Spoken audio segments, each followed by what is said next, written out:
I don't like language that talks about European weakness or incapacity to defend themselves. Our whole defense composure is based on defending ourselves without anyone else. There's a reason why we have trained through obligatory military service 1 million men and women for Arctic conditions. There's a reason why we have 62 F-18s, why we just bought 64 F-35s. There's a reason why we have long-range missiles, air, land, and sea, and there's a reason why we have the biggest artillery in Europe. And that reason is not Stockholm. So what I'm saying is that, we've got this. Don't worry about it. And I think it's such a hypothetical question. I mean, I didn't meet the CEO of Lockheed to say, can you please keep the F-18s going? Of course they will be going.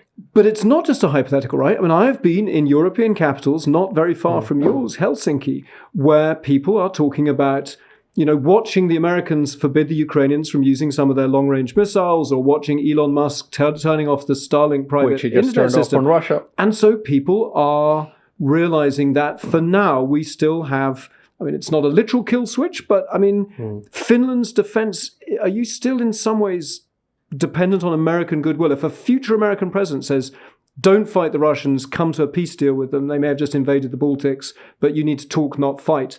Can they do that to you?